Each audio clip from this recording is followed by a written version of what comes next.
Well, it's great to be with you here again to preach God's Word at West Highland Baptist Church, at our church. If you've been with us for the past few weeks, you'll know that we've been going through the fruit of the Spirit. So love, joy, peace, and now we're all the way at the end, namely with the fruit of self-control. And as we've been talking about the fruit of the Spirit, we've been using a lot of words. We've been using a lot of words in our sermons. We've been using a lot of words in our conversations afterwards. Many words used to describe the fruit of the Spirit. But for a brief moment, I want to try something different. Let's not use words to describe the fruit of the Spirit. Let's try using emojis. If you had to describe the fruit of the Spirit using emojis, which emoji would you choose? Well, let's try this out. Let's start off with love. What would be a good emoji to symbolize love? Well, that's not too difficult, is it? Something with a heart. It could be the heart emoji or the smiling face emoji with the heart eyes. That one's pretty easy. What about joy? Which emoji would you use to describe joy? Personally, I would use the star eyes emoji. You know, the smiley face, but instead of normal eyes, there's stars. I think that would be a good one to represent joy. Or what about peace? Well, that one's not too difficult, is it? Just the peace sign. That would work out very well as an emoji for peace. But now let's think about self-control. What would be a good emoji to symbolize self-control? That's a little more difficult, isn't it? And in times of crisis such as these, we might say, well, let's look to big tech. Let's get out our iPhones, start typing in self-control, and see what comes up. Well, if you were to do that, you would see that what comes up are two words, namely, no results. Apple has not figured out which emoji to suggest for self-control, unlike love, joy, and peace, which I think tells you something about our culture. So in the absence of any help from big tech, let's come up with it ourselves. Here is the emoji, or maybe I should say emojis, that I would use to symbolize the fruit of self-control. First, I would use a crying emoji. And not the happy crying one, the sad crying one. That's the first one. But I wouldn't stop with that. I would then go on to use the big eyes or the saucer eyes emoji. You know what I'm talking about, that yellow smiley face, so it's not really smiling in this one, with the huge startled eyes. I would use that. And then finally, I would wrap it up with the exhale emoji. You know the emoji where there's this little puff of air coming out, the sort of that emoji? I would use that, and together those three would symbolize self-control. Now you might ask, why those three? Well, I'm not going to tell you, because I want you to figure that out over the course of this sermon. And kids, when we're going home today, driving home with your parents might need a little help in trying to figure out, why did Pastor Owen use those three emojis to symbolize self-control? Now, what I want to do then, by mentioning these particular emojis, is not so much to tell you about the content right now, but about the tone.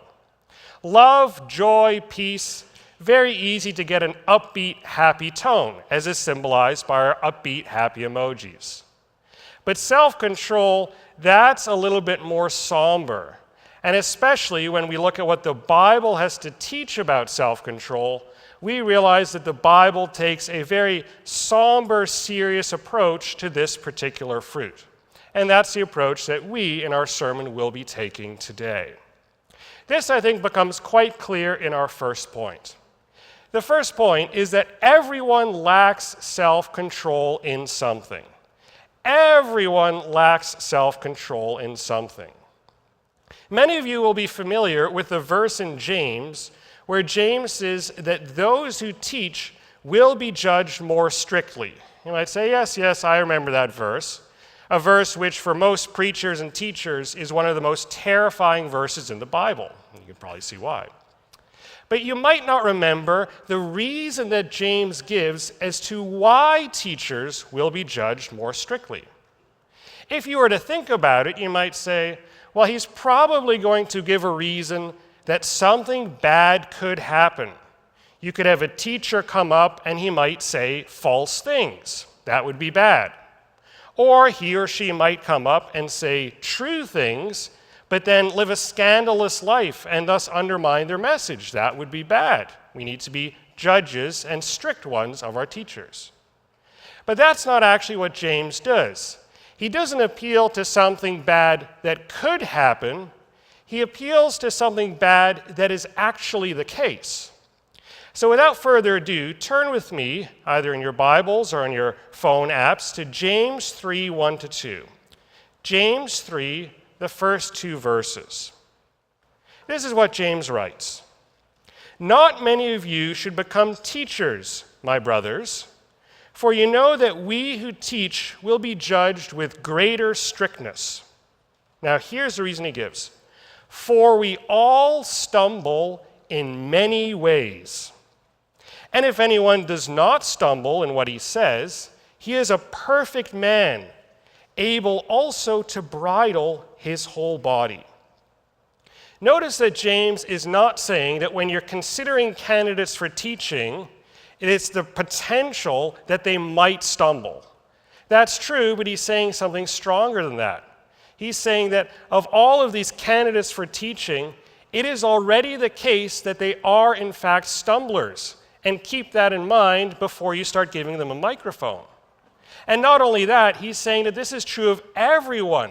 We all stumble in many ways. And it becomes quite clear that James is talking about self-control when he's talking about stumbling. Look at the next verse.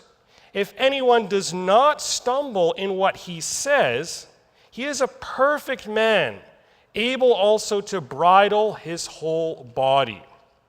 What James is saying is that, hey, let's take this particular area of self-control, namely self-control with respect to speech or the tongue.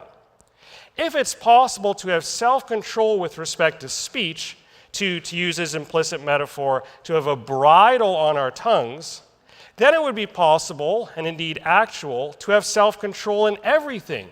We would be perfectly self-controlled. He would be a perfect man, able also to bridle his whole body. Now, it might seem that James is at some level contradicting himself. He says, we all stumble in many ways, but then it looks like he trots out a recipe for how not to stumble. Just control your tongue and everything else will follow. But that's not quite right. Rather, he's giving us a proof of the fact that we all stumble in many ways. If you seriously doubt that about yourself, think about your speech, about what you say, about what you don't say. And it becomes very clear that you are a stumbler with respect to your speech, and indeed in many other areas as well. What James is doing is he's taking the hammer to a common myth which we have in our churches. We have it today, and James had it back then. That common myth is this. The church is divided between stumblers, or people who lack self-control, and let's call them balanced people, people who are perfectly self-controlled. We all know that the church is full of people who lack self-control, maybe when it comes to things they watch on television, or what they eat, or certain substances. Yes, those people are part of the church. But according to this myth, it's also the case that in the church there are people who are perfectly self-controlled. They just have complete self-mastery. But that's not true at all. We all stumble in many ways. That person who you see at church with a perfect makeup, who looks like they've got control over every area of their life, moral and otherwise, that person stumbles in many ways. That couple with the perfect kids who look like everything is completely controlled and there's no self-control issues whatsoever, those people stumble in many ways. Pastor Owen stumbles in many ways. And this is, if you will, a fairly depressing point. It's really, it is a depressing point. Because if you think about it, that myth is actually somewhat comforting. You might say, well, at least there's a few people in the church who are completely self-controlled, and let's just make sure they get into positions of leadership and our church will go in a good direction. Well, no, we all stumble in many ways. All of us lack self-control in something. But despite this being a rather depressing point, I think there is a little silver lining here. Many of you, when you heard that today's sermon would be on self-control, probably thought, great, I really don't want to hear a sermon on self-control. Because you know that you lack self-control in a certain area, maybe a bunch. If I were to ask you, hey, do you lack self-control in something? Immediately something pops into your mind. And because of that, you might be carrying a burden of shame or guilt, and you had this burden for a long time. You just feel really burdened about this area in which you lack self-control. And thus, you're carrying around this deep and heavy burden. But not only that, you're carrying around a second burden, not simply the burden of shame and guilt with respect to your sin, but also shame and guilt with respect to not measuring up to all of those other self-controlled people in the church. So there's a burden of sin, but there's also a burden of comparison. If James is right, though, that second burden is in some sense based on a fantasy. It's based on a fictional distinction between the self-controlled people, whom you're not, and the not-so-self-controlled people who you are. No, we all stumble in many ways. So if you're carrying that second burden of comparison, at some level, give it up. It's not the case that people are quite as self-controlled as you might think. They are stumblers just like you. Now, self-control, then, is a problem that is a little broader than we might often think. But not only that, it is a bit deeper than we might think. We all know that lacking self-control is a bad thing and that it's dangerous in some sense. But the Bible's approach is to point out it might even be more dangerous than you think. Lacking self-control is spiritually very dangerous. Now you might say that's kind of an obvious point. I mean, we're in church and self-control is a fruit of the Spirit, so if you don't have it, that's going to be spiritually dangerous. That might seem pretty obvious. But a word of warning is, I think, appropriate. When you see that word spiritually, be careful what you mean by it. Because in our culture, we've taken the word spiritually and we've confused it with the word emotionally. We have a hard time seeing a difference between the two. So if you see this phrase on the screen, lacking self-control is spiritually very dangerous, it might be as a result of living in Western culture that you read that as, okay, lacking self-control is dangerous, but the reason why it's dangerous is because it kind of makes me feel really, really bad. Like, I lack self-control with respect to food after I eat too much, and I just feel really, really bad about myself, and that's why it's spiritually dangerous. Well, that is a danger, and it's a legitimate one, but that's not really the Bible's focus. The Bible's focus when it comes to warning about the dangers of self-control is not so much that you will feel bad about yourself, that you won't like yourself very much when you fail in this area. Rather, when you fail in this area, it is not just emotionally, but spiritually dangerous. Now, the Bible gives many, many different spiritual dangers that are in place when it comes to lacking self-control. We're only going to look at 2 this morning. If you want the others, I'm happy to talk to you afterwards. The first is a compromised prayer life. A compromised prayer life. Turn now to 1 Peter chapter 4.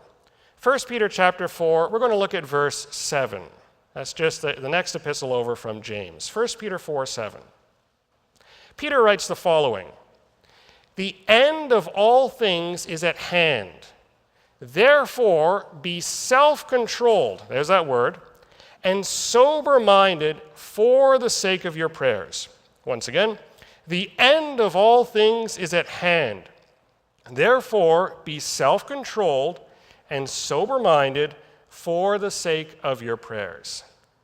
Now, if you're kind of a logical or analytical person, you might say, oh, there's actually a lot going on in this verse. It seems to give two different reasons. I see the word therefore, that sounds like a reason is given. And then for the sake of, that sounds like a second reason is given. So what's going on in this text? Well, let's start with the idea that the end of all things is at hand. As you can imagine, many books have been written on what exactly Peter's views are with respect to the end times. We're not going to focus on that right now. We're just going to take the basic idea that time is limited, both for our individual lives and for the earth as a whole. Time is limited. And given that time is limited, we want to make our lives count. We've only got so much time, so let's focus on valuable things as opposed to frittering away our time on things that are not important. And if we're going to spend our time on valuable things from a Christian perspective, what could be more valuable than prayer? After all, we don't want to be just running around doing things which, yeah, at some level they're good things, but they're not spiritually empowered because we've never taken them to God. That would be a great waste at some level. So, what needs to be in place in order for us to be effective prayer warriors? Well, a bunch of things, but at the very least, we need to be self-controlled. If we're not self-controlled people, our prayer life is going to take quite the hit. And it's not easy to see always why that's the case. So I think it would be appropriate for us to just spend a minute reflecting on that. Is there any area in your life in which you lack self-control, but not only that, it's directly affecting your prayer life? Now you might say, well, in general, any area in which I lack self-control will at least indirectly affect my prayer life. That's true. But is there anyone where you can draw a direct line between a lack of self-control and your prayer life taking a hit? I was thinking about this myself, and I came up with the following in my own life. In the mornings, I like to have a nice little morning routine, as I imagine many of you do as well. It's a sort of a creature of habit. And my morning routine looks something like this. I like to wake up, and the first thing I like to do is to make a hot breakfast.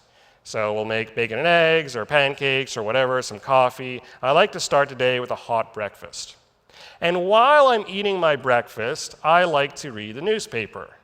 Now, being in the 21st century, I've got a subscription online. I look at it on my phone, but I like to go through this newspaper to which I subscribe and eat my hot breakfast.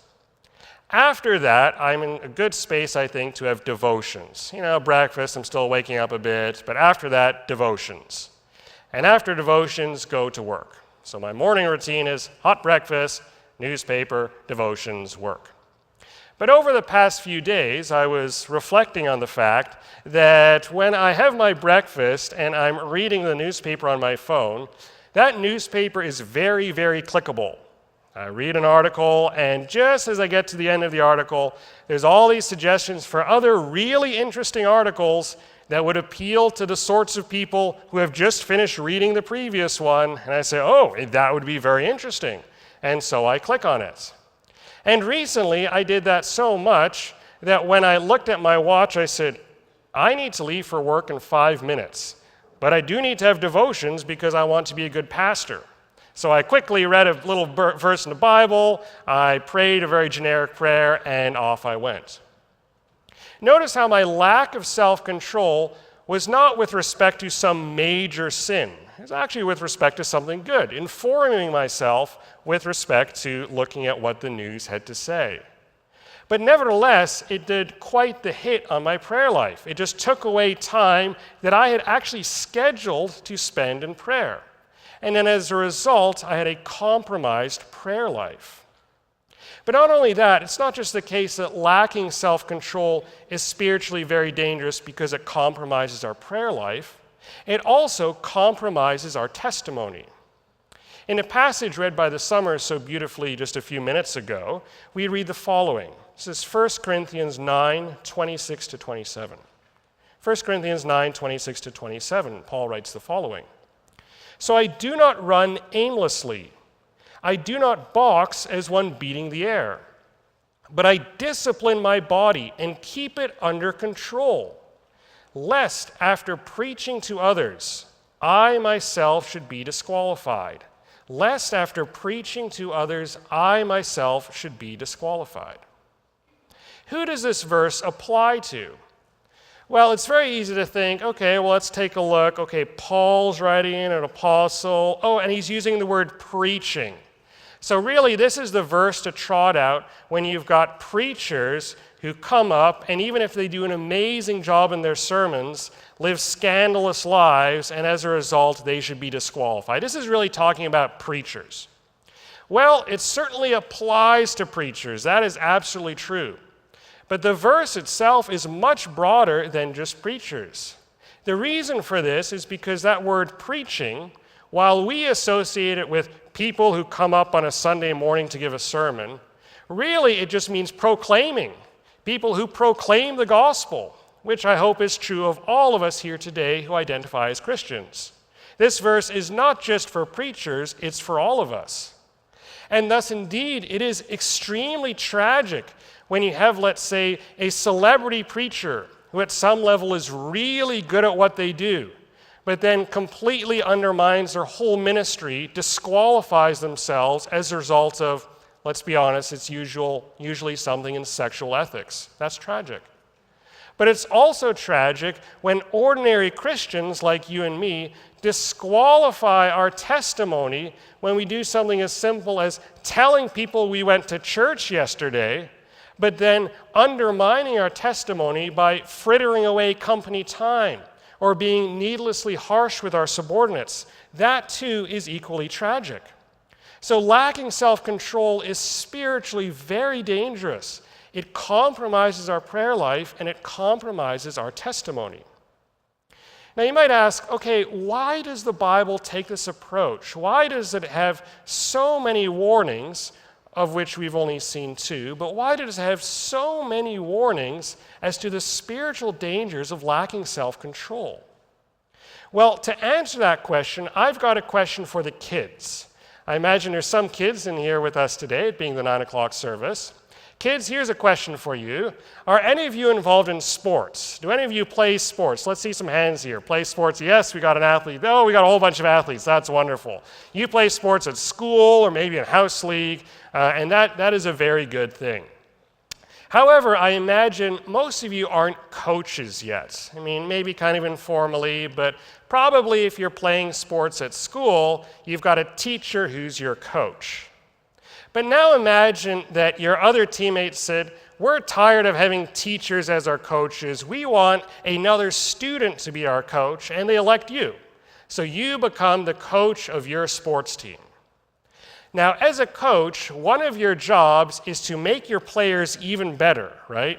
Even the best player who's already really good, you want to make them even better. Okay, now here's a tough question. How do you make your players even better? How would you motivate them to take it to the next level? Well, you might say, kind of a Christian thing to do would be to encourage them, right? A good coach will encourage their players. So let's say we're talking basketball. Let's say that some person on your team, some player on your team, is really, really good at shooting threes. But their form is a little bit off. And you know, if you just correct their form, they'll get even better at making those three-point shots. And so you might say, you know what, you are so good at shooting three-pointers. This is an amazing gift you have. We want to make you the star of the team. But you know, if you change your form, you might even be a little bit better. So let's work on that, and you will absolutely crush everyone, go you. That might be a good approach, and indeed, taking a positive, encouraging approach at first, that's often the way to go. But you know, some players, you can take that approach time and time and time again, and it won't really work. Sometimes you need to be a little bit more negative. Instead of being encouraging, maybe what you need to do with some players is to actually give them a bit of a wake-up call. It might be as follows. Okay, you're the best player on the team, it's true. But you know what? Right now we're in elementary school. And I've heard you want to be a good basketball player in middle school. Do you know what a middle school basketball team is? It's all the best players from all of the different elementary schools.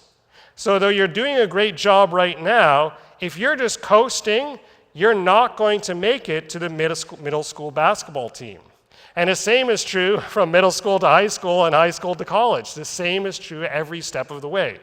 So wake up. You are in a more dangerous position than you think. You might be able to play some basketball right now, but if you don't improve your game, you're going to get crushed when you get to the next level. That might be more of a negative approach, but for some players, that might indeed be necessary. So now let's go back to our question. Why does the Bible warn of the spiritual dangers of lacking self-control? Well, because frankly, some of you, not all, but some, maybe one, needs a wake-up call. They don't need more encouragement. Some of you know that you lack self-control. If I say, do you lack self-control in something? You say, oh, I know, I absolutely, I can tell you all about it. That's true. And some of you know that that is a very negative or dangerous thing. You know that whenever you lack self-control and you eat that extra muffin or whatever the case may be, you feel really bad about yourself. And you say, oh, I just hate the fact that I lack self-control because I just feel really, really bad about myself. And as a result of that, you look for people to try to encourage you. You look for people who can come along and say, you know what, like, I know you feel bad about yourself right now, but at the same time, like, you're not all bad. You're a good person, and we love you, and we affirm you. We just want to encourage you. That's fine in as far as that happens once in a while. But for some of you, that's been going on week after week, month after month, year after year, decade after decade.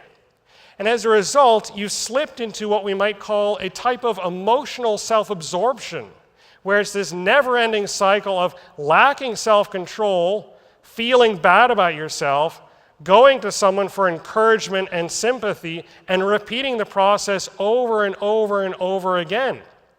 Perhaps what you need is not more encouragement and sympathy. You've been getting that for decades. What you need, rather, is a wake-up call, a realization that way more is on the line than simply you feeling bad about yourself. Peter, for example, might come along and say, you know what's on the line? The fact that when you die, you might have a very impressive resume, but nothing on that resume actually spiritually accomplished anything of eternal value because as a result of your lack of self-control, you didn't even pray. Or Paul might come along and say, okay, you got a whole long list of converts, but after your death, they all realized what you were really like, that you just lacked complete self-control, and they are now shaken to the core, and you're even more resistant to the gospel now than when you first tried to convert them. So wake up. So let today be the day, if you're one of those people who has slipped into this cycle of self-pity and emotional self-absorption and being convinced that the worst that can happen to you with respect to your lack of self-control is just feeling bad about yourself one more time, to realize that it's far more serious than that. Perhaps, like those players who need not just encouragement, but a wake-up call, that's something that you need as well. So let today be the day when that penny finally drops. Now, at this point, we are, as it were, in the lowest part of the sermon. We've seen that lacking self-control is a problem that might be a bit broader than we realize. Everyone stumbles in really all sorts of ways. And we've also seen that lacking self-control is deeper than we realize. The problem is not simply that we will not like ourselves, as bad as that is, but that there are significant spiritual, eternal things on the line. And so you might say, well, there is no hope whatsoever. This is just very, very terrible, and that's all there is to say about it. Not quite. There is, in fact, hope. Not that we will become stumble-free in this life. That's not going to happen. James 3:1 and 2 applies to the entirety of our earthly existence. But we can still, as it were, stumble our way towards some improvement in our area. I think when it comes to improving in self-control, one of the main impediments is not so much psychological or spiritual, but linguistic. we get caught up in this idea of self-control, and just by thinking about the meaning of the word, we come up with this rather lopsided way of trying to improve our levels of self-control. What I mean is this. We'll say, okay, self-control, that's got the word self in it. So that means that if I'm to improve in self-control, I need to work harder on it. This is an individual project. And we also see the word control. So we think, okay, in order for me to become more self-controlled, I need to become more controlling. This is an individual project where I'm just going to up my control game. That's what needs to happen. So, for example, you might say, I really need to come up with an individual action plan to become more self-controlling. Let's take something as simple as food. Probably many of us have certain foods where we don't have a whole lot of self-control with respect to them. Let's say Doritos. Let's say your thing is Doritos. Sweet chili heat is your downfall. You're like, if I get a bag, I won't just stop with one. I'll eat the whole thing. And you know that this is an area in which you lack self-control. And you might say, well, in order to become more self-controlled, I need to come up with an action plan. I can't just sit around and wait for God to zap me with self-control. I need to become more controlling. And so the action plan that you come up with might be the following. When I go to the grocery store, normally I do a snake, right? So you go up one aisle, down another, up the next, down another. And as you keep on doing that, then you get to the middle aisle. And in the middle aisle, what is there but the Doritos with the sweet chili heat, and that is your downfall. So you say, I'm going to come up with an action plan. I'm not going to do the snake when I go to the grocery store. I'm going to do a loop. I'll start with the fruits and vegetables, work my way to the meat, then the dairy, and then guess what? At least if you're at the Food Basics on the West Mountain, you will be at the cashier desk, and you will have avoided the middle aisle and the Doritos already. So there you go. There's the action plan. Well, is there anything wrong with that? Well, in and of itself, no. As Christians, we can affirm that, hey, you've recognized your weakness. Great. And you decided we're going to do something about it. Great. That's all good stuff. But in and of itself, though it's good, it's also radically incomplete. Because from a Christian perspective, you're making this a solo effort, whereas improving self-control is, in fact, a team effort. All right, well, who should be on your team? Well, most obviously, God. Now, when I say God should be on your team, I'm not trying to make a deep point with respect to Calvinism or Arminianism. I'm only trying to say, if you're trying to do this solo without God, that is not very good. Let's go back to James, this time James chapter 4. James 4, verse 7. James 4, 7. This is a verse that many of you will know. James says the following, "Submit yourselves, therefore, to God. Resist the devil, and he will flee from you. Submit yourselves, therefore, to God. Resist the devil, and he will flee from you." Now, in some passages in the Bible, there's real debate as to whether or not the order matters. This is actually true when it comes to the fruit of the Spirit. There's a scholarly debate that says, okay, we have love, joy, peace. Is that order very important? Or what if it said joy, peace, love? Would that make a difference or not? And that's an interesting debate. When it comes to this passage, however, there's very little debate. The order is very important. First, you submit yourself to God, and then you resist the devil. You don't try to heroically resist the devil and then weeks later say, okay, having done so, I'm going to submit to God. First submission, then resistance. So let's go back to our example of the grocery store. In coming up with that action plan, namely, we're not going to do the snake, we're going to do the loop, are you submitting to God with respect to that action plan? Well, in some sense, yes. You're certainly submitting to God's command, namely the command to avoid gluttony. That is true. So in some sense, yes, you are submitting to God. But in another sense, no, because you're not submitting to God's assistance. You're submitting to the command, but not to the assistance. Nowhere in that action plan did you, for example, say, okay, before I come up with this action plan, I'm going to ask God whether or not it's a good one. Or at no point did you say, okay, I'm literally driving into the parking lot and I'm going to now pray to God to help me execute this action plan. There'd seem to be very little attempt to submit yourself to God's assistance, even though you're submitting to his command. And by doing so, you are at some level missing out on the entirety of the gospel. As Christians, we use this word gospel, as the Bible does, because Christianity is fundamentally good news. What is that good news? Well, at its core, it's that Jesus took the penalty that we deserve for our sins. All of them, gluttony, Doritos included. Jesus took the penalty. That is a wonderful good news. But if we simply stop with that, we've shortchanged the gospel a little bit. Because what's also good news is that Jesus, and indeed the entirety of the Trinity, is on our team, on our side, as we try to continue to fight sin in this life, including something as simple as lacking self-control with respect to chips. And so, as corny as this might sound, it's not completely incorrect to imagine Jesus walking with you as you're walking down the grocery store aisle and as those middle aisles start to come into appearance. But that's not completely incorrect. It is a fact that Jesus, the Father, and the Spirit, they are on your team, and it is essential to realize that as you are trying to develop self-control. But not only that, if it's just you and God trying to fight these areas in which you lack self-control, you're still shortchanging yourself. Not only should God be on your team, fellow Christians should be on your team as well.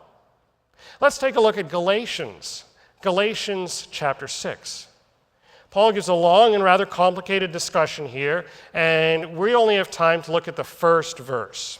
The first verse of Galatians chapter 6. Paul writes the following: "Brothers, if anyone is caught in any transgression, you who are spiritual should restore him in a spirit of gentleness." That is, once again, brothers, if anyone is caught in any transgression, you who are spiritual should restore him in a spirit of gentleness. Who are we talking about? Well, once again, human nature is such that we like to limit it to other people. And we say, oh, I know this verse. This is talking about people who have been caught in sin by the elders and need to be subject to church discipline. And Paul is saying, okay, when you do church discipline, make sure you're doing it to restore and make sure you're doing it gently. That's what's going on here. Well, once again, that is true, but it's not the entirety, because this verse is much broader than elders and church discipline. It can also include people who find themselves caught in certain transgressions and who look not simply to elders, but to fellow Christians, those who are spiritual, as Paul puts it, for something that might not require some major church discipline, but is still a struggle in their lives. So let's go back to our grocery store example. Okay, you've come up with your action plan, you've submitted to God, you've prayed over it, that's all very good, but how about the following? How about before you go to the grocery store, you text a Christian friend, and you say, friend, I'm going to go to the grocery store, and I know this sounds ridiculous, but I have a hard time saying no to the chips. I buy way too many. I like self-control in that area. Friend, would it be okay if after I buy my groceries, I take a picture of what I've purchased and text it to you as a form of accountability? Now you might say, okay, A, that's kind of ridiculous, and B, that's really embarrassing. So you have to ask someone, can you keep me accountable by looking at pictures of my groceries? That's pretty humiliating.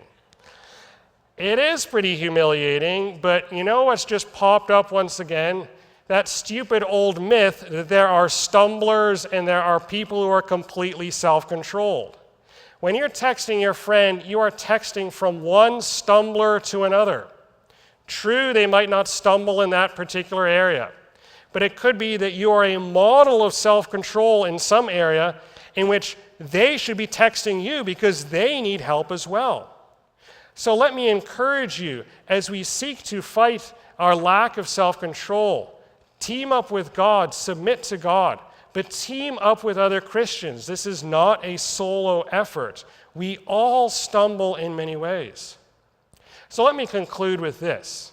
Much of what I've described, we don't really have a choice over. Do we have a choice over the fact that we all stumble in many ways, that we all lack self-control in something? In this life, not really. That is just a fact of the human condition. Do we have a choice when it comes to whether or not self-control or the lack thereof is spiritually dangerous? No, we don't. That is just a fact of the matter, and we can't determine that anyway. It's just the way it is. But do we have a choice that when it comes to fighting our lack of self-control, no matter what it is, as to whether or not we do it solo or whether we make it a team effort, submitting to God and submitting to accountability for other Christians? Yes, we do. We absolutely do have a choice in that area. And if you haven't made that choice yet, I hope that today will be the day where you go from making self-control a solo effort to a team effort. May that happen today. Let me pray that over us right now. Father, I do thank you for what your scripture teaches about self-control. I thank you that it gives a realistic picture as to the breadth of the problem and the depth of the problem. And I pray that today, if there are those who are lacking self-control in a particular area and who are trying to fight it simply by willpower or hard determination, that your Spirit would come upon them and bring in not simply yourself, but other Christians to help them along the way. I pray this in your Son's name, amen. It's quite possible that, given the topic of our sermon today, that God has put his finger on an area in your life in which you lack self-control, and maybe you've been dancing around it for some time, maybe even some years, and now you say, actually, yes, today is the day where something needs to happen, something needs to change. And perhaps as a result, you're not feeling too good right now. You're feeling a bit broken and not such in a good place. And you might feel that God is kind of far away right now. Why would he take an interest in someone like me? Well, King David had exactly the same experience. He was a great man, but he certainly had times where he lacked self-control. And when he faced that fact, he too felt very broken and didn't feel too good about it at all. But then he wrote the following in Psalm 51, "A broken and contrite heart, O God, you will not despise." So while our hearts might be broken and contrite, if that is the case, God does not despise you at all. In fact, he loves you very much. And so I encourage all of us as we leave today to go in that love. Go, you are sent.